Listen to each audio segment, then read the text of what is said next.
പ്രിയപ്പെട്ട സഹോദരങ്ങളെ, സമാധാനത്തോടെയും സന്തോഷത്തോടെയും ജീവിക്കണമെന്നാണ് നമ്മൾ എല്ലാവരും ആഗ്രഹിക്കുന്നത്. കൂടുതൽ കൂടുതൽ ആനന്ദപൂർണമായ ജീവിതം നമ്മൾക്ക് ലഭിക്കണമെന്ന ലക്ഷ്യത്തിൽ മികച്ച സൗകര്യങ്ങൾ കെട്ടിപ്പടുക്കാൻ വേണ്ടിയിട്ട് ദിനംപ്രതി നമ്മൾ ഓരോരുത്തരും പരിശ്രമിക്കുന്നുണ്ട്. നല്ല വീടുണ്ടാക്കണം, നല്ല സൗകര്യമുള്ള വാഹനം വേണം, പുതിയ പുതിയ ഫീച്ചറുകളുള്ള മൊബൈൽ ഫോൺ കൈക്കലാക്കണം, വലിയ സാലറി ലഭിക്കുന്ന ജോലി ഉണ്ടാവണം. ഇങ്ങനെ ഭൗതികമായി ലോകത്തെ ജീവിതം എത്രത്തോളം മികച്ചതാക്കാൻ പറ്റുമോ അതിനു വേണ്ടിയുള്ള പരിശ്രമങ്ങൾ നമ്മൾ ഓരോരുത്തരും നടത്തുന്നുണ്ട്. കുറെ പണമുണ്ടായാൽ സന്തോഷമുള്ള ജീവിതമുണ്ടാകുമെന്നാണ് നമ്മൾ പലരും ധരിച്ചു വച്ചിരിക്കുന്നത്.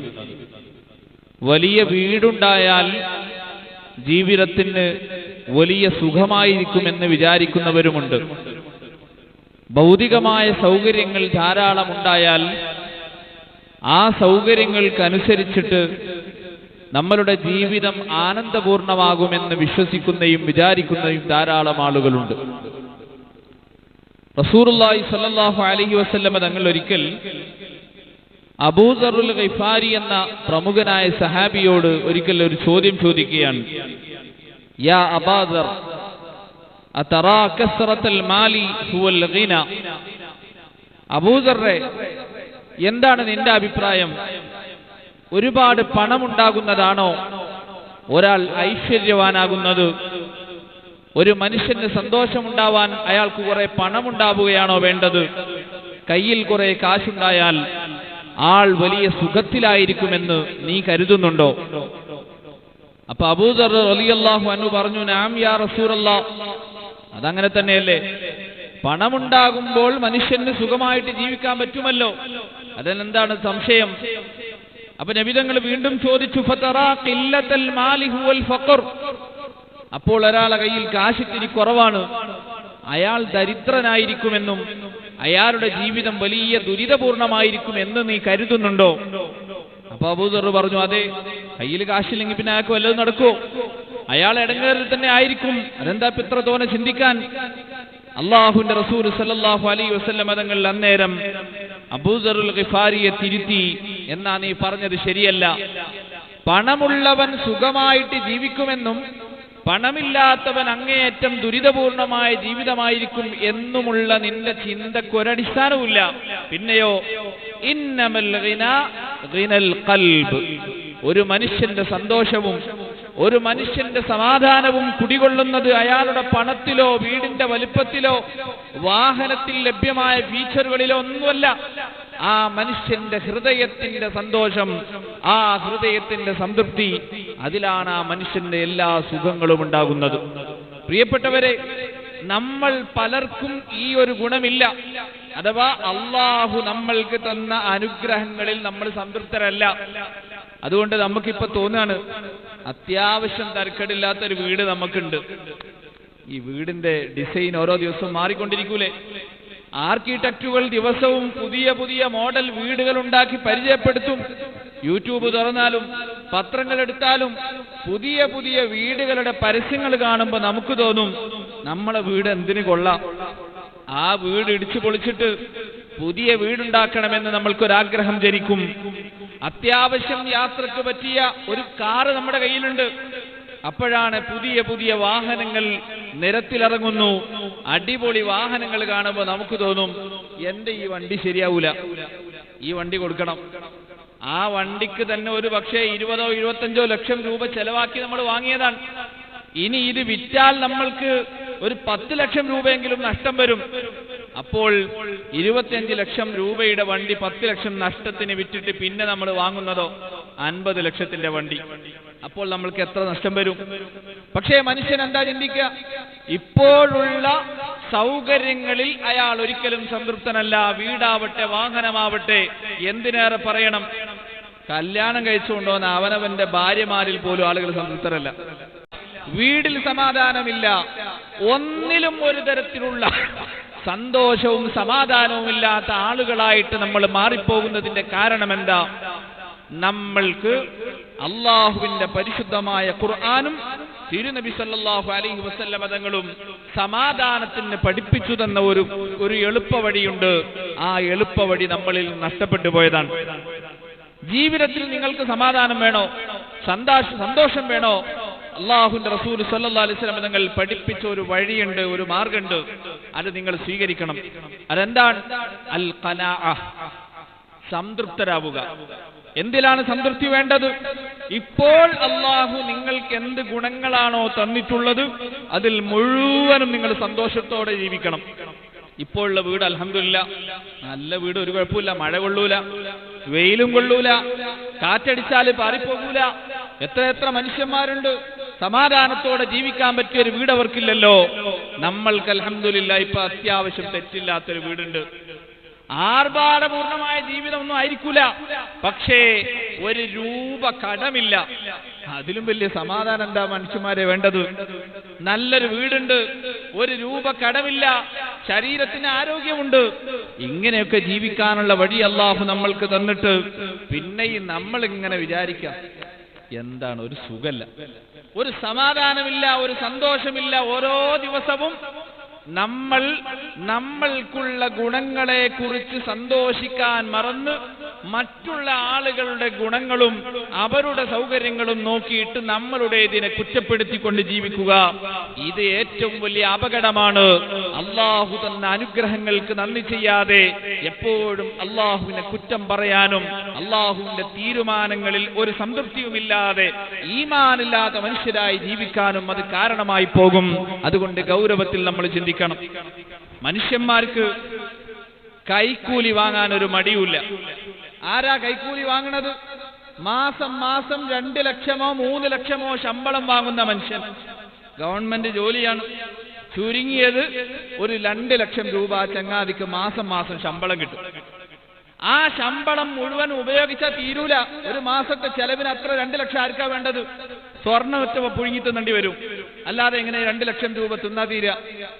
ഈ 2 ലക്ഷം രൂപ ശമ്പളം കിട്ടുന്ന ഉദ്യോഗസ്ഥന്റെ മുമ്പിലേക്ക് ഒരു വീട് നിർമ്മാണത്തിന്റെ അല്ലെങ്കിൽ ഒരു സൂപ്പർ മാർക്കറ്റ് അല്ലെങ്കിൽ എന്തെങ്കിലും ഒന്നിന്റെ ഒരു ആവശ്യത്തിന് നമ്മൾ ചെല്ലുമ്പോൾ അയാൾ പറയാണ് കൈക്കൂലി വാങ്ങണം, കൈക്കൂലി വേണം. എത്ര കൈക്കൂലി? 25,000. എടോ 2 ലക്ഷം ശമ്പളം വാങ്ങുന്ന നിനക്ക് ഈ സാധു മനുഷ്യന്റെ 25,000 കിട്ടിയിട്ട് എന്താവാനാ? എന്ത് കാര്യമുണ്ട് അതിന്? പക്ഷേ കിട്ടുന്ന 2 ലക്ഷത്തിൽ അയാൾ സംതൃപ്തനല്ല. അയാൾക്ക് കിട്ടുന്ന ശമ്പളത്തിൽ അയാൾ ഹാപ്പിയല്ല. അതുകൊണ്ട് അയാൾക്ക് പിന്നെയും കിട്ടണമെന്നുള്ള ആർത്തി. യഥാർത്ഥത്തിൽ ഇവിടെ 15,000 രൂപ ശമ്പളം വാങ്ങുന്ന പാവം മനുഷ്യനുണ്ടാവും. എന്തിന്? മാസം 5,000 രൂപക്ക് പണിയെടുക്കുന്ന മനുഷ്യന്മാരില്ലേ? അവർ സുഖമായിട്ട് ജീവിക്കുന്നില്ലേ?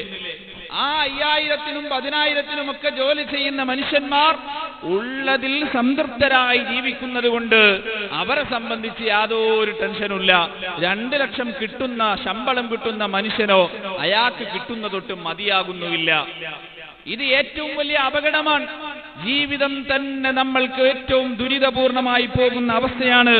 അതുകൊണ്ട് തന്നെ അല്ലാഹുവിന്റെ റസൂൽ സല്ലല്ലാഹു അലൈഹി വസല്ലം തങ്ങൾ നമ്മളെ പഠിപ്പിച്ചിട്ടുണ്ട്, ഒരു മനുഷ്യൻ ഗിനയുള്ള ആളാവുക, ഐശ്വര്യമുള്ള ആളാവുക എന്ന് പറഞ്ഞാൽ കുറേ ദുനിയാവ് വാരിക്കൂട്ടുക എന്നൊന്നുമല്ല ഇതിന്റെ അർത്ഥം. ലൈസൽ ഗിന അൻ കസ്റത്തിൽ അർള്, വീട്, പറമ്പ്, വാഹനങ്ങൾ, മറ്റുള്ള സമ്പാദ്യങ്ങൾ, ഇതെല്ലാം ഒരുപാട് കുന്നുകൂടിക്കൊണ്ട് ആ മനുഷ്യൻ വലിയ സുഖത്തിലായിരിക്കുമെന്ന് നിങ്ങൾ വിചാരിക്കുന്നുണ്ടോ? ഒരിക്കലും അല്ല. അല്ലാഹുവിന്റെ റസൂൽ പറയാണ്, വലാകിന്നൽ ഗിനാ ഗിനൻ നഫ്സ്, മനുഷ്യന്റെ മനസ്സിന് സംതൃപ്തി ഉണ്ടാവുക എന്നുള്ളതാണ്. മനസ്സ് മുതലാളിയാണോ എന്നാ പിന്നെ ദുനിയാവ് ഉണ്ടായാലും ഇല്ലേലും നമുക്കൊരു ബേജാറുമില്ല. 2 ലക്ഷം ശമ്പളം വാങ്ങുന്ന മനുഷ്യന്റെ മനസ്സ് ദരിദ്രമാണ്. ആ മനുഷ്യന്റെ മനസ്സ് 2 ലക്ഷവും കിട്ടിയാലും മതിയാകാത്ത അത്രയും ദാരിദ്ര്യം പിടിച്ച മനസ്സാണ്. അതുകൊണ്ടാണ് പിന്നെ ഈ കൈക്കൂലി വാങ്ങുന്നത്. നമ്മളുടെ മനസ്സ് പട്ടിണിയാണ് എന്ന് നമ്മൾക്ക് തോന്നും. അപ്പോഴാണ് നമ്മൾ ഹറാമിന്റെ പിറകെ പോകുന്നത്. യഥാർത്ഥത്തിൽ മനസ്സ് സമ്പന്നമാണെങ്കിൽ ഹറാമിന്റെ പിറകെ പോകേണ്ട ഒരാവശ്യവും നമ്മൾക്കുണ്ടാകൂല. കാരണം ഒരു നേരത്തെ അന്നം കിട്ടാത്ത ഒരാളും നമ്മുടെ ഇടയിലില്ല. ഔറത്ത് മറക്കാനുള്ള വസ്ത്രമില്ലാത്ത, അതിന്റെ പേരിൽ ദുരിതം അനുഭവിക്കുന്ന ഒരാൾ പോലും നമ്മുടെ ഇടയിലില്ല. അപ്പോൾ അള്ളാഹു നൽകിയ അനുഗ്രഹങ്ങൾ ധാരാളമുണ്ട്. ആ അനുഗ്രഹങ്ങളെ ആലോചിച്ചുകൊണ്ട് എപ്പോഴും നമ്മൾ സന്തോഷത്തോടെ കഴിയുകയാണ് വേണ്ടത്. അള്ളാഹുവിന്റെ റസൂൽ സല്ലല്ലാഹു അലൈഹി വസല്ലം തങ്ങൾ നമ്മളോട് പഠിപ്പിച്ചിട്ടുണ്ട്, ഉൻളുറൂ ഇലാ അസ്ഫലിക്കും, നിങ്ങളെക്കാണ് പ്രയാസം അനുഭവിക്കുന്ന ആളുകളിലേക്കാണ് നോക്കേണ്ടത്. വലാ തൻളുറൂ ഇലാ മൻ ഹുവ ഫൗഖക്കും, കുറേ ആർഭാടത്തിൽ ജീവിക്കുന്ന മനുഷ്യന്മാരുണ്ടാകും, നിങ്ങൾ അവരെ നോക്കണ്ട. ഫഹുവ അജ്ദറു അല്ലാ തസ്ദറു നിഅമത്തല്ലാഹി അലൈക്കും, അല്ലാഹു നിങ്ങൾക്ക് നൽകിയ അനുഗ്രഹങ്ങൾ എത്രമാത്രം വലുതാണ് എന്ന് നിങ്ങൾക്ക് ബോധമുണ്ടാവണമെങ്കിൽ നിങ്ങളെക്കാണ് ദുരിതം അനുഭവിക്കുന്ന ആളുകളിലേക്ക് നോക്കണമെന്ന് ഷഫീഉനാ റസൂലുള്ളാഹി സ്വല്ലല്ലാഹു അലൈഹി വസല്ലം തങ്ങൾ നമ്മളെ പഠിപ്പിക്കുകയാണ്. ഒരു മോട്ടോർ സൈക്കിളുള്ള മനുഷ്യൻ എന്താ ചിന്തിക്കുക? എവിടുന്നെങ്കിലും പൈസ ഒപ്പിച്ചിട്ട് ഈ ബൈക്കൊക്കെ വിറ്റിട്ട് ഒരു കാർ എടുക്കണം.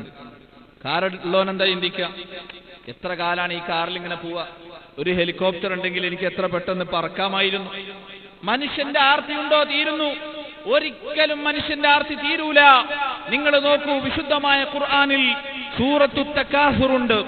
എല്ലാ ദിവസവും ഓരോ മനുഷ്യനും രാത്രി ഓതേണ്ട സൂറത്താണ്.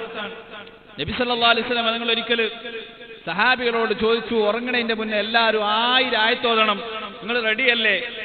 അപ്പൊ സഹാബികൾ ചോദിച്ചു, നബിയെ, ഉറങ്ങാൻ നേരത്തെ 1000 ആയത്ത് ഓതിക്കൊണ്ടിരുന്നാൽ ആർക്കാണ് അതിന് പറ്റുക? ഇത്രയും നേരം ഓതിയിരിക്കേണ്ട 1000 ആയത്ത്. അള്ളാഹുവിന്റെ റസൂൽ പറഞ്ഞു, നിങ്ങൾ പേടിക്കണ്ട, അൽഹാഖുമുത് തകാസുർ ഓതിയാ മതി. ആകെ 4-5 ആയത്തേ ഉള്ളൂ. ആ അൽഹാഖുമുത് തകാസുർ ദിനേന രാത്രി നിങ്ങൾ ഉറങ്ങുന്നതിന് മുമ്പ് ഓതണം. അത് ഓതിയാലുള്ള പ്രതിഫലം എന്താ? 1000 ആയത്ത് ഓതിയ കൂലിയാണ്. 1000 ആയത്ത് ഓതിയ കൂലി കിട്ടും ഈ സൂറത്ത് ഓതിയാൽ. അപ്പൊ എന്തായിരിക്കും ഈ സൂറത്തിന്റെ ഗൗരവതരമായ അറിയിപ്പ്? വലിയ എന്തെങ്കിലും ഒരു പാടുള്ളത് കൊണ്ടല്ലേ, വലിയ ഗുണപാഠമുള്ളത് കൊണ്ടല്ലേ അത്രയും വണ്ണമായ പ്രതിഫലം അതിൽ ലഭിക്കുന്നത്. അതെ, നമ്മൾ ഓരോരുത്തരും ഹൃദയത്തിൽ തൊട്ടുണർത്തേണ്ട വലിയ പാഠങ്ങൾ ഒന്നാമത്തെ ആയത്തിൽ തന്നെ പടച്ചോൻ പറഞ്ഞിട്ടുണ്ട്, അൽഹാഖുമുത് തകാസുർ. മനുഷ്യ, എത്ര കിട്ടിയിട്ടും മതിയാകാത്ത വർദ്ധനവിനെ തേടിയുള്ള നിന്റെ ഈ അശ്രദ്ധമായ മുന്നോട്ട് പോക്കുണ്ടല്ലോ, അള്ളാഹുവിനെ കുറിച്ചുള്ള ചിന്തയിൽ നിന്ന് തന്നെ നിന്നെ തെറ്റിച്ചു കളഞ്ഞിരിക്കുന്നു. അൽഹാഖും, നിങ്ങളുടെ ശ്രദ്ധ തെറ്റിച്ചു കളഞ്ഞിരിക്കുന്നു. അത്തകാസുർ അത്വലബു അനി സിയാദ, ഇനിയും കിട്ടണമെന്നുള്ള നിങ്ങളുടെ തേട്ടം. ശരിയാണത്. നമ്മളെ വീട് പോലത്തൊരു വീട് ഈ നാട്ടിൽ ആർക്കും ഉണ്ടാവരുതെന്നാണ് നമ്മൾ ചിന്തിക്കുന്നത്. നമ്മളെ കയ്യിലുള്ള അത്രയും പണം വേറൊരാളടുത്ത് ഉണ്ടാവരുത് എന്നാണ് നമ്മൾ ചിന്തിക്കുന്നത്. പക്ഷെ ഇപ്പൊ അങ്ങനെയല്ല.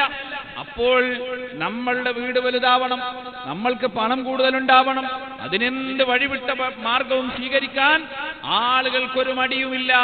എന്ത് നെറികെട്ട വഴികളിലൂടെ പോയാലും പണം കുന്നുകൂട്ടണമെന്ന ചിന്തയിൽ ആളുകൾ മുന്നോട്ട് പോകുന്നു.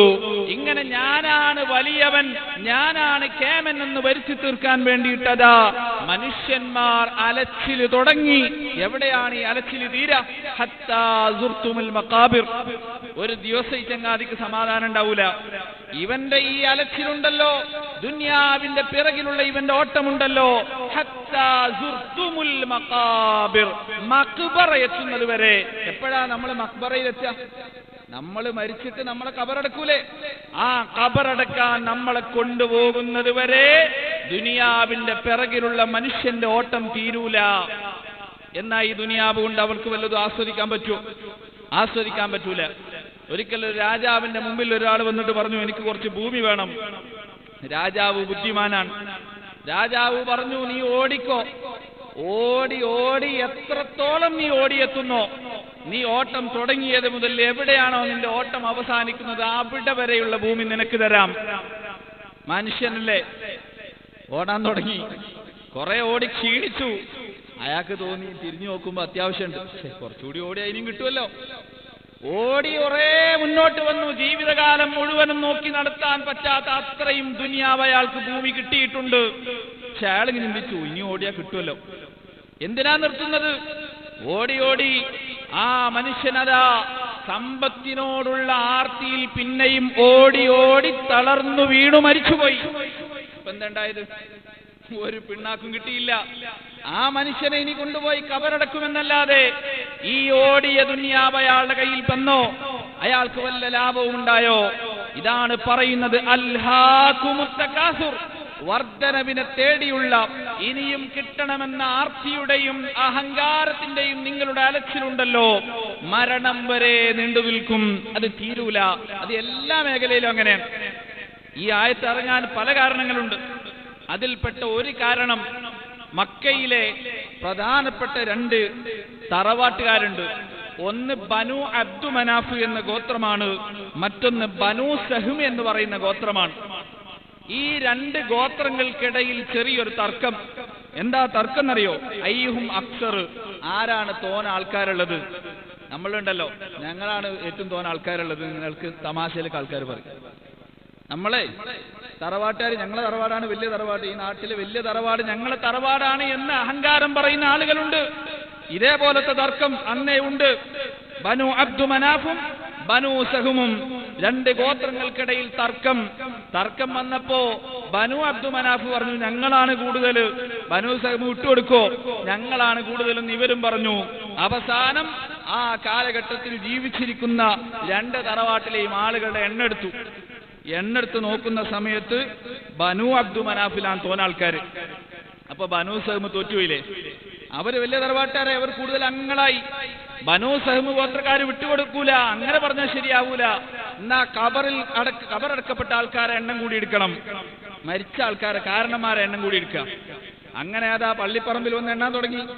എണ്ണി നോക്കുമ്പോ മരിച്ച ആൾക്കാരെ കണക്കും കൂടി എടുത്തു നോക്കുമ്പോ നേരത്തെ തോറ്റോര് ജയിച്ചു.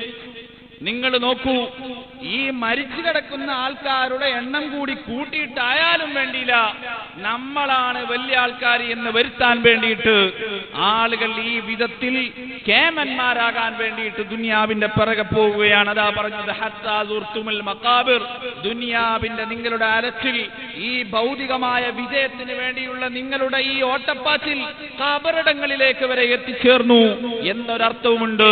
മാത്രമല്ല അല്ലാഹുവിന്റെ റസൂൽ സല്ലല്ലാഹു അലൈഹി വസല്ലം തങ്ങൾ പഠിപ്പിച്ച കാണാം, ലൗ കാന ലിബ്നി ആദമ വാദിയം മിൻ ദഹബ്, ഒരു മനുഷ്യന് സ്വർണത്തിന്റെ ഒരു താഴ്വരണ്ട്.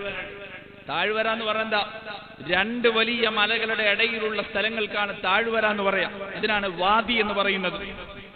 ഒരു മനുഷ്യന് സ്വർണത്തിന്റെ ഒരു താഴ്വരണ്ട്. സുബ്ഹാനല്ലാഹ്, ലോകത്ത് അയാൾ എത്ര കാലം ജീവിക്കോ ആ കാലം മുഴുവനും സ്വർണം ഉപയോഗിച്ചാലും തീരാത്ത അത്രയും വലിയ താഴ്വരയുണ്ട്. സഹീഹുൽ ബുഖാരിയിലും സഹീഹ് മുസ്ലിമിലും എല്ലാ ഹദീസിലും ഉള്ളതാണ്. അല്ലാഹുവിന്റെ റസൂൽ പറയാണ്, ഇങ്ങനെ സ്വർണത്തിന്റെ ഒരു താഴ്വരയുള്ള മനുഷ്യനോട് നിങ്ങൾ ചോദിക്കാം, നിങ്ങൾ സുഖത്തിൽ തന്നെയല്ലേ, സന്തോഷല്ലേ എന്ന് ചോദിക്കുമ്പോ ല അഹബ്ബ അൻ യകൂന ലഹു വാദിയാനി, ഒരു സ്വർണത്തിന്റെ താഴ്വരയുള്ളൂ, സ്വർണത്തിന്റെ ഒരു താഴ്വരയുള്ളൂ. ആ മനുഷ്യന് കൊതി ഒരു താഴ്വര കൂടി കിട്ടണമെന്ന്. ഇത് തന്നെ തിന്നിട്ട് തീരോ? സ്വർണത്തിന്റെ ഒരു താഴ്വരയുള്ളത് തന്നെ ദുനിയാവിൽ ഉപയോഗിച്ചാലാക്കി തീരൂല. പക്ഷേ അയാൾ ആഗ്രഹം പറയാണ്, ല അഹബ്ബ അൻ യകൂന ലഹു വാദിയാനി, സ്വർണത്തിന്റെ ഒരു താഴ്വരയുള്ളൂ, അത്രേ ഉള്ളൂ. വല്ലാത്ത പ്രയാസം.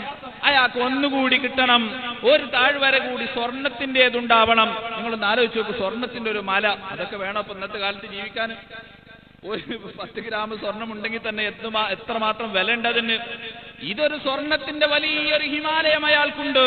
അയാൾ വിചാരിക്കാണ്, ഒരു ഹിമാലയം കൂടി സ്വർണത്തിൻ്റെത് എന്റെ സ്വന്തം പേരിൽ ഉണ്ടാവണമെന്ന്. ആ മനുഷ്യന്റെ വായ നിറയൂല, എത്ര തിന്നിട്ടും അയാൾക്ക് മതിയാകൂല. അവസാനം തുറാബ് വായിലെത്തുമ്പോ അയാൾക്ക് മതിയാകും. എപ്പോഴാ തുറാബ് വായിലെത്തുക? മനുഷ്യന്മാര് മരിച്ചിട്ട് ആ മനുഷ്യന്റെ ഖബറടക്കുന്ന വേളയിൽ നമ്മളിങ്ങനെ ഈ മയ്യത്ത് പൊതിഞ്ഞു കൊണ്ടുപോണേ കാണുള്ളൂ. ഖബറിലേക്ക് ഇറക്കി വെക്കുമ്പം അവളിലേക്ക് മണ്ണ് ചേർത്ത് വെക്കുന്ന ഒരു പരിപാടിയുണ്ട്. അവന്റെ മുഖത്തേക്ക് മണ്ണ് ചെന്ന് ചേരുമ്പോഴേ ആ മനുഷ്യന്റെ ആർഭാടവും ആർത്തിയും തീരുകയുള്ളൂ. സുബ്ഹാനല്ലാഹ്, ഇതല്ലേ ഇന്ന് നടക്കുന്നത്? നമ്മൾക്ക് ആർക്കെങ്കിലും ജീവിതത്തിൽ വല്ല സമാധാനമുണ്ടോ? എല്ലാവരും വലിയ ബേജാറിലാണ്, വീടിന്റെ കാര്യത്തില്, മക്കളെ കാര്യത്തില്. എന്നാൽ നമ്മൾക്ക് അല്ലാഹു നിഅമത്ത് തന്നതിന് വല്ല കുറവുണ്ടോ? നമ്മൾക്ക് അല്ലാഹു നൽകിയ അനുഗ്രഹങ്ങളെ കുറിച്ച് ഒരു ബോധവും നമ്മൾക്കില്ലാത്തത് കൊണ്ടാണ്. അല്ലാഹുവിന്റെ റസൂൽ സല്ലല്ലാഹു അലൈഹി വസല്ലം തങ്ങൾ ഒരിക്കൽ സഹാബത്തിനോട് ഓർമ്മപ്പെടുത്തുകയാണ്, മൻ അസ്ബഹ മിൻകും ആമിനൻ ഫീ സിർബി. ഒരു മനുഷ്യന് ചെറിയൊരു കൂരയുണ്ട്. സിർബ് എന്ന് പറഞ്ഞാൽ മാളം എന്നാണ് ആ വാക്കിന്റെ അർത്ഥം. നമ്മൾക്കൊരു മാളം ഉണ്ടായാൽ അതിൽ കൂടാൻ പറ്റുമോ? അപ്പൊ റസൂലുള്ളാഹി തങ്ങൾ നമ്മളുടെ വീടിനെ ഉപമിക്കുന്നത് അത്രയും കൊച്ചു കൂരയാണ് നിങ്ങൾക്കുള്ളത്. പക്ഷെ ആ കൂരയിൽ അൽഹംദുലില്ലാ വലിയ ആശ്വാസമാണ്. ലോൺ എടുത്തിട്ടില്ല, ചെറിയ വീടാണ്. ആ വീടിന്റെ നിർമ്മാണത്തിന് ഒരു റുപ്യ ബാധ്യതയില്ല.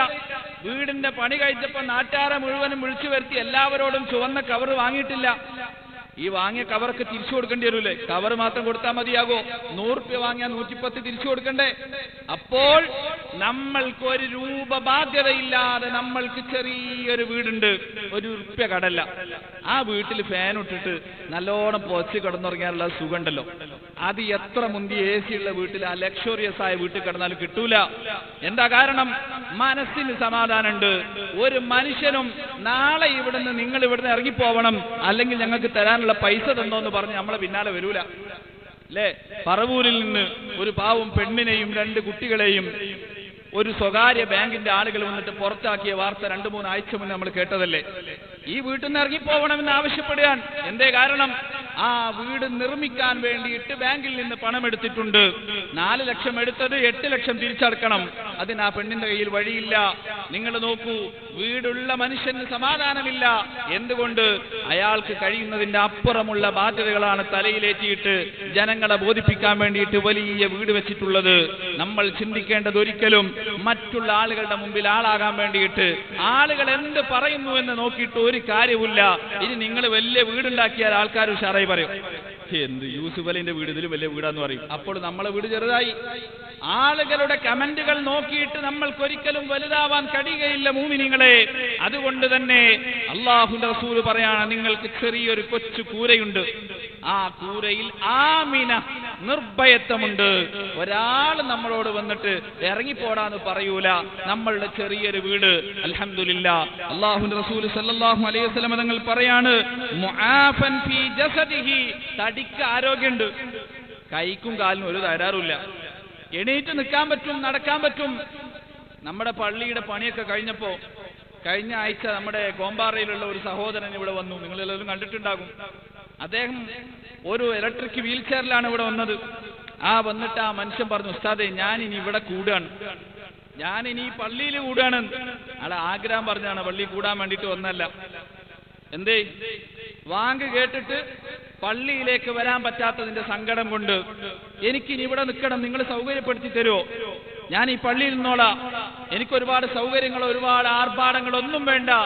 നിങ്ങൾ നോക്കൂ, കിടന്ന കിടപ്പിൽ തന്നെ കിടന്ന് ആ മനുഷ്യന്റെ പാർശ്വങ്ങൾ പൊട്ടിയിട്ടുണ്ട്.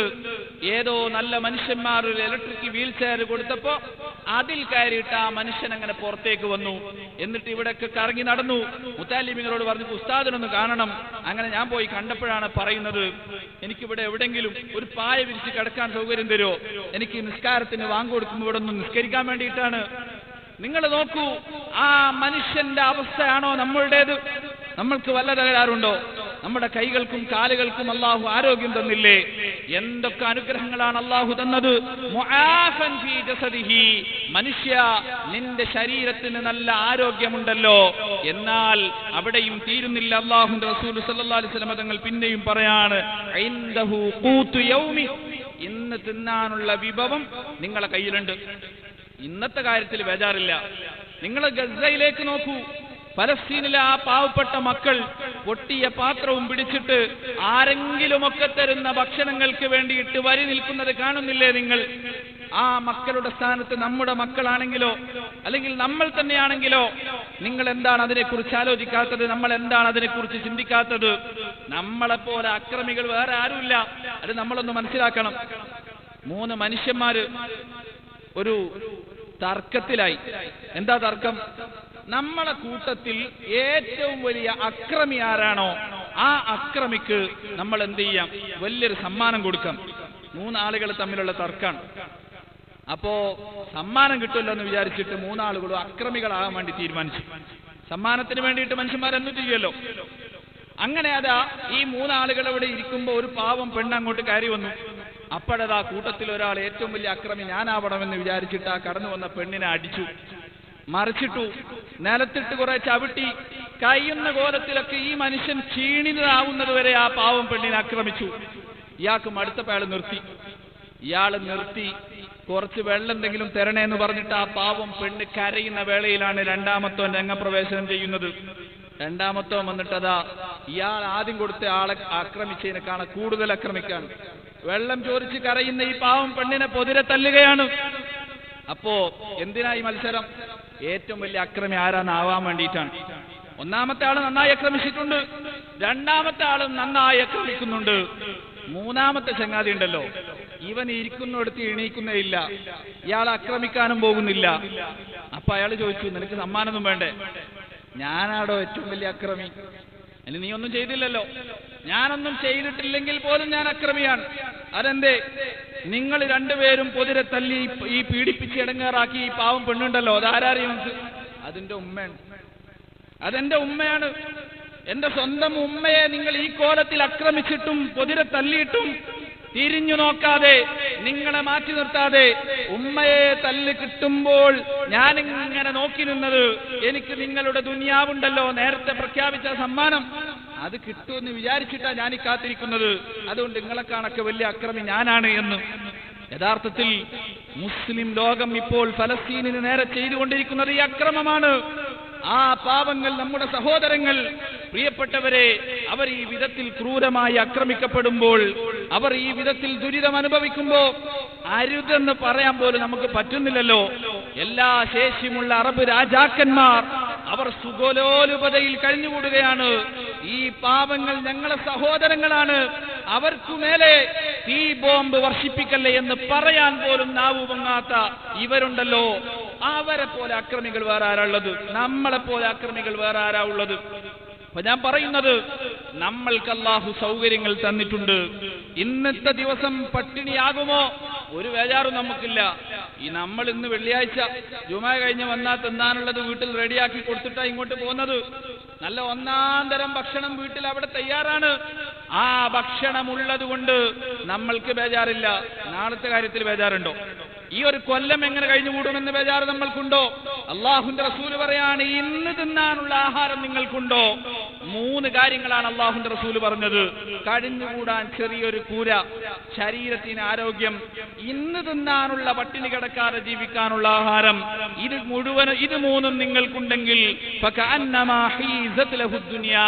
അയാൾ ലോകം മുഴുവനും കീഴടക്കിയ മുതലാളിയാണ്. ഇമാം ഷാഫി റളിയല്ലാഹു അൻഹു പറയാൻ, ഇദാ മാ കുൻത ദാ ഖൽബിൻ ഖനൂഇ ഫഅൻത വമാലികുദ് ദുനിയാ സവാഉ. നീ ഒരു സംതൃപ്തമായ, അല്ലാഹു തന്നതിൽ ഇഷ്ടപ്പെട്ട് ജീവിക്കുന്ന ഒരു ഹൃദയത്തിന്റെ ഉടമയാണോ നിങ്ങൾ? അല്ലാഹു നമ്മൾക്കൊരു വീട് തന്നു, അൽഹംദുലില്ലാഹ്, തടിക്ക് ആരോഗ്യമുണ്ട്, തിന്നാനുള്ള ആഹാരമുണ്ട്, ഇപ്പോഴുള്ള സാലറിയിൽ നമ്മൾ സംതൃപ്തരാണ്. എന്നാൽ ഉള്ളതിൽ സന്തോഷത്തോടെ കഴിയുന്ന ഒരാളാണോ നിങ്ങൾ? ഫഅൻത, നിങ്ങളും, വമാലികുദ് ദുനിയാ, വേറൊരാളുണ്ട്, അയാൾ ലോക മുതലാളിയാണ്, അയാളും സവാഉൻ, സമമാണ്. നിങ്ങൾ തമ്മിലൊരു വ്യത്യാസമില്ല. ആ മനുഷ്യന് ലോകം മുഴുവനും വെട്ടിപ്പിടിച്ച് കോടാനുകോടി രൂപയുടെ ആസ്തിയുണ്ട്. അയാൾ ഇപ്പോഴും ചിന്തിക്കാണ്, അവിടെ ഒന്നുകൂടി ഉണ്ടാക്കണം, ഇവിടെ വേറെ ഒന്നുകൂടി ഉണ്ടാക്കണം. അയാൾക്ക് ദുനിയാവ് കൊണ്ട് മതിയാകുന്നില്ല. നിങ്ങൾക്കാണെങ്കിൽ കുറച്ചേ ഉള്ളൂ, പക്ഷേ നിങ്ങൾ ഉള്ളതിൽ സന്തോഷവാനാണ്. ആരാ ഹാപ്പി? ഈ കുറച്ചുണ്ടായിക്കൊണ്ട് ഉള്ളതിൽ സന്തോഷത്തോടെ കഴിയുന്ന നിങ്ങളല്ലേ ഏറ്റവും ഹാപ്പി. അതുകൊണ്ട് മുഅ്മിനീങ്ങളെ, നമ്മൾ അല്ലാഹു തന്ന അനുഗ്രഹങ്ങളിൽ സന്തോഷമുള്ള ആളുകളായി ജീവിക്കണം. അല്ലാഹു നമ്മൾക്ക് കണക്കാക്കിയത് അഡ്രസ് മാറി പോകുന്നെന്നും വിചാരിക്കണ്ട.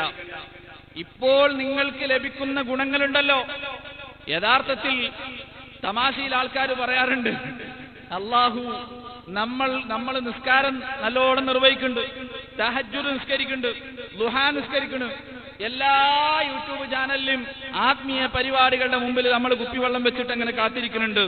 ദിക്റും സലാത്തും ചൊല്ലണതിന് വല്ല കണക്കുണ്ടോ? ബാധ്യതകൾ കൂടാൻ, കടം വീടണില്ല. തഹജ്ജുദ് വരെ നിസ്കരിച്ചിട്ടും പ്രയാസങ്ങൾ തീരുന്നില്ല. അല്ലാഹു എന്താണ് എന്നെ തിരിഞ്ഞു നോക്കാത്തത് എന്ന് പരാതി പറയുന്ന മനുഷ്യന്മാരുണ്ട്.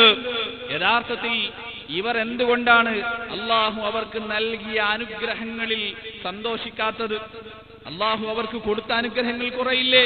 നമ്മൾക്ക് കൈകാലുകൾക്ക് തകരാറൊന്നുമില്ലല്ലോ, ശരീരത്തിന് ആരോഗ്യമുണ്ടല്ലോ, പട്ടിണി കിടക്കേണ്ട ഗതികേടൊന്നും നമ്മൾക്കില്ലല്ലോ.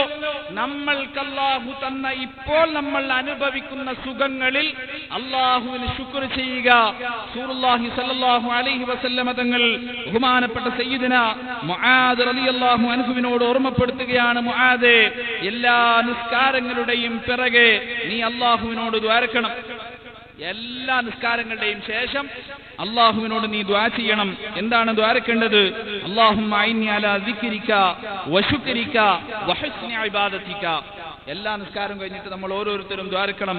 റസൂലുള്ളാഹി തങ്ങൾ വസിയ്യത്തായി കൊണ്ട് പറയാൻ, എന്തായി ദിക്റിന്റെ അർത്ഥം?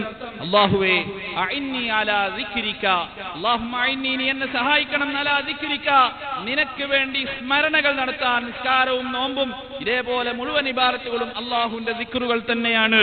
ആ ദിക്റിന് പടച്ചോനെ നീ എന്നെ സഹായിക്കണം. വഅലാ ശുക്രിക, നീ തന്ന അനുഗ്രഹങ്ങൾക്ക് നന്ദി ചെയ്യാൻ അല്ലാഹുവേ നീ എന്നെ സഹായിക്കണം. വഹുസ്നി ഇബാദതിക, ഏറ്റവും നന്നായിട്ട് അല്ലാഹുവേ നിനക്ക് വഴിപ്പെട്ട് ജീവിക്കാൻ എനിക്ക് വേണ്ടിയിട്ട് നീ സഹായിക്കണമെന്ന് അല്ലാഹുവിന്റെ റസൂൽ സല്ലല്ലാഹു അലൈഹി വസല്ലമ തങ്ങൾ പ്രാർത്ഥനാപൂർവം മനുഷ്യന്മാരോട് പഠിപ്പിച്ചു കൊടുക്കുകയാണ്. അതുകൊണ്ട് ഉള്ളതിൽ സംതൃപ്തമായ ജീവിതം നയിക്കാൻ വേണ്ടിയിട്ട് നമ്മൾ ഓരോരുത്തരും തയ്യാറാവണം. മറ്റുള്ള ആളുകൾക്ക് അല്ലാഹു നൽകിയ അനുഗ്രഹങ്ങളെ ആലോചിച്ചുകൊണ്ട് നിങ്ങൾക്ക് ലഭിച്ച ഗുണങ്ങളും സൗഭാഗ്യങ്ങളും അതൊക്കെ നിസ്സാരമാണ്, അവർക്കാണ് അല്ലാഹു കൊടുത്തത്, എനിക്കൊന്നും തന്നില്ല എന്ന പരാതി പറയുന്ന ആളുകളായി നിങ്ങൾ മാറാൻ പാടില്ല. കാരണം നമ്മൾ മുഅ്മിനീങ്ങളാണ്. ആരാ മുഅ്മിൻ?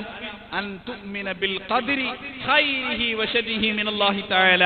എല്ലാ ദിവസവും സുബഹിക്ക് ഖുനൂത്ത് ഓതുമ്പോൾ നമ്മൾ പറയുന്നത്, പടച്ചോനെ ഫഇന്നക തഖ്ലി വലാ യുഖ്ലാ അലൈക്, എന്ത് നടക്കണമെന്നും അല്ലാഹുവാണ് തീരുമാനിക്കുന്നത്. രാവിലെ ആ പ്രതിജ്ഞ ചൊല്ലിയിട്ട് കുറച്ച് കഴിയുമ്പോൾ പിന്നീട് അല്ലാഹുവിന്റെ തീരുമാനങ്ങൾക്ക് എതിര് പറയുന്നത്, അല്ലെങ്കിൽ പടച്ചവൻ എന്നെ തിരിഞ്ഞു നോക്കുന്നില്ല, എന്താണ് എന്റെ റബ്ബ് എന്നോട് ഇങ്ങനെ, എന്താണ് എന്റെ റബ്ബ് എന്റെ പ്രാർത്ഥന സ്വീകരിക്കാത്തത്, കേൾക്കാത്തത്, ഈ വിധത്തിലുള്ള പരാതി പറയുന്നത് നന്ദികേടാണ്. അങ്ങനെ ആവാൻ പാടില്ല. നിങ്ങൾ നോക്കൂ, ഹബീബായ റസൂലുള്ളാഹി സ്വല്ലല്ലാഹു അലൈഹി വസല്ലമ തങ്ങളുടെ ജീവിതം എത്രമാത്രം ലളിതപൂർണമായിരുന്നു. പറയാനുള്ള അവകാശം പോലും നമ്മൾക്കില്ല. ആയിഷ ബീവി പറയാണ്, രാവിലെ ഒരു ദിവസം പകലിൽ ഞങ്ങൾ ഭക്ഷണം കഴിച്ചാൽ അന്നത്തെ രാത്രി ഞങ്ങൾക്ക് ഭക്ഷണം ഉണ്ടാവൂല. ലോകത്തിന്റെ രാജാവ് സയ്യിദുനാ റസൂലുള്ളാഹി സ്വല്ലല്ലാഹു അലൈഹി വസല്ലമ തങ്ങളുടെ ചരിത്രമാ പറയുന്നത്. ഒരു ദിവസം പകലിൽ ഉച്ചക്ക് ഭക്ഷണം കഴിച്ചാൽ പിന്നീട് രാത്രിയിൽ റസൂലുള്ളാഹി തങ്ങൾക്ക് ഭക്ഷണം ഉണ്ടാവാറില്ല. കാരണം അത്രയും വലിയ പ്രയാസങ്ങളാണ് റസൂലുള്ളാഹി തങ്ങൾക്ക്. റസൂലുള്ളാഹി തങ്ങളെ ഒരു ദിവസം കാണാൻ വേണ്ടി ഉമർ ബിൻ ഖത്താബ് വീട്ടിലേക്ക് വന്നു. സാധാരണ വീട്ടിന്റെ ഉള്ളിലേക്ക് പ്രവേശനം കൊടുക്കാറില്ല. അന്ന് റസൂലുള്ളാഹി തങ്ങൾ വീട്ടിന്റെ അകത്ത് കയറാൻ സമ്മതിച്ചു. നബി തങ്ങളെ വീട്ടിന്റെ ഉള്ളിൽ കയറിയപ്പോഴതാ അല്ലാഹുവിന്റെ റസൂൽ സല്ലല്ലാഹു അലൈഹി വസല്ലമ തങ്ങളുടെ ശരീരത്തിന്റെ ഭാഗങ്ങളിൽ പലയിടത്തും കിടന്ന പായയുടെ അടയാളങ്ങൾ കാണുന്നുണ്ട്. ഈത്തപ്പന ഓല കൊണ്ട് മെടഞ്ഞുണ്ടാക്കിയ അങ്ങേയറ്റം പരുപരുത്ത ഒരു പായയിലാണ് മുത്തുനബി സല്ലല്ലാഹു അലൈഹി വസല്ലമ തങ്ങൾ കിടക്കുന്നത്. ആ കിടക്കുന്ന പായയുടെ ഈർക്കിൽ കൊണ്ടുകൊണ്ട് മുത്തുനബി സല്ലല്ലാഹു അലൈഹി വസല്ലമ തങ്ങളുടെ ശരീരത്തിൽ അടയാളം വീണിട്ടുണ്ട്. ആ സമയത്ത് റസൂലുള്ളാഹി തങ്ങളെ വീട്ടിന്റെ ഉള്ളിലൊന്ന് പരതി. ഉമർ ബിൻ ഖത്താബ് റളിയല്ലാഹു അൻഹു വീട്ടിന്റെ ഉള്ളിലതാ ഒരു തോൽപാത്രമുണ്ട്. ആ തോൽപാത്രത്തിന്റെ താഴെ എണ്ണി തീർക്കാൻ മാത്രമുള്ള ഏതാനും ഗോതമ്പ് മണികളുണ്ട്. ഉമർ ബിൻ ഖത്താബ് റളിയല്ലാഹു അൻഹു ആ വീട്ടിന്റെ സൗകര്യക്കുറവിനെ കുറിച്ച് ആലോചിച്ചിട്ട് കരയാൻ തുടങ്ങി. റസൂലുള്ളാഹിന്റെ ശരീരത്തിൽ വീണ പാടുകൾ കണ്ടിട്ട് ഉമർ റളിയല്ലാഹു അൻഹു വല്ലാതെ സങ്കടപ്പെടാൻ തുടങ്ങി. ഉമർ റളിയല്ലാഹു അൻഹു കരയുന്നത് കണ്ടപ്പോൾ നബി തങ്ങൾ ചോദിച്ചു, എന്തേ ഉമറെ, നിനക്ക് എന്തേ പറ്റിയത്? അപ്പൊ പറഞ്ഞു, നബിയെ, നിങ്ങൾ ലോകത്തിന്റെ നേതാവല്ലേ, നിങ്ങൾ ആഗ്രഹിച്ചാൽ ലഭിക്കാത്തത് വല്ലതുണ്ടോ? എന്നിട്ടും നിങ്ങൾ ഈ കോലത്തിൽ കഷ്ടപ്പെടുന്നത് കണ്ടിട്ട്, നിങ്ങളുടെ ശരീരത്തിൽ വന്ന ഈ അടയാളങ്ങൾ കണ്ടിട്ട് ഞാൻ ചിന്തിച്ചുപോയി. ഒരു വഖത്തും നിസ്കരിക്കാത്ത കൈസറിന്റെ രാജാക്കന്മാർ സുഖലോലുപതയിൽ കഴിഞ്ഞുകൂടുമ്പോ അള്ളാഹുവിന്റെ പ്രവാചകരായ നിങ്ങൾ ഇത്രയും ദുരിതപൂർണമായ ജീവിതമാണല്ലോ നയിക്കുന്നത്. അത് ആലോചിച്ചിട്ടാണ് ഞാൻ കരയുന്നത് എന്ന് ഉമർ ബിൻ ഖത്താബ് റളിയല്ലാഹു അൻഹു പറയാൻ. ആ സമയത്ത് അല്ലാഹുവിന്റെ റസൂൽ എന്താ പറഞ്ഞത്? ലക്കും അദ്ദുനിയ. ആ രാജാക്കന്മാരുണ്ടല്ലോ, കൈസറിന്റെ രാജാക്കന്മാർ, അവർക്ക് ദുനിയാവേ ഉണ്ടാവുകയുള്ളൂ. നമ്മൾക്കതല്ല. വലനൽ ആഖിറ, ഇവിടെ നമ്മളുടെ സുഖത്തിന്റെ ലോകമല്ല, ദുരിതപൂർണമായിരിക്കും നമ്മുടെ അവസ്ഥകൾ. അദ്ദുന്യാ സിജ്നുൽ മുഅ്മിൻ, മുഅ്മിനായ മനുഷ്യനാണോ അയാൾക്ക് ദുനിയാവ് ജയിലായിരിക്കുമെന്ന് ത്വാഹ റസൂലുള്ളാഹി. അതുകൊണ്ട് നമ്മൾക്ക് ആഖിറമാണ് സുഖത്തിന്റെ ലോകം. ഖബറിലെത്തിയിട്ടാണ് നമ്മൾക്ക് വിശ്രമിക്കാൻ പറ്റുകയുള്ളൂ. അതുകൊണ്ട് മുഅ്മിനീങ്ങളെ, ഈ ദുനിയാവിന്റെ ആർഭാടങ്ങളുടെ പിറകെ പോയി അള്ളാഹു നൽകിയ അനുഗ്രഹങ്ങളെ ആലോചിച്ചുകൊണ്ട് നമ്മൾ ഒരിക്കലും ദുഃഖിതരാവരുത്. ഉള്ളതിൽ സംതൃപ്തരാവാൻ നമ്മൾ പഠിക്കണം. ഖനാഅത്തുള്ള ആളുകളായി നമ്മൾ മാറണം. എന്നാൽ എത്ര പരിമിതമായ സൗകര്യങ്ങളാണെങ്കിലും ലോക രാജാവിനെ പോലെ സന്തോഷത്തോടെ ഹാപ്പി ആയിക്കൊണ്ട് നമ്മൾക്ക് ജീവിക്കാൻ പറ്റും. അള്ളാഹു നമ്മൾക്ക് അതിന് തൗഫീഖ് നൽകുമാറാവട്ടെ. അള്ളാഹു നമ്മുടെ പ്രയാസങ്ങളും ദുരിതങ്ങളും ഒക്കെ നീക്കി ദുനിയാവും ആഖിറവും നമ്മൾക്ക് റാഹത്താക്കി തരുമാറാവട്ടെ. ബിറഹ്മതിക യാ അർഹമർ റാഹിമീൻ.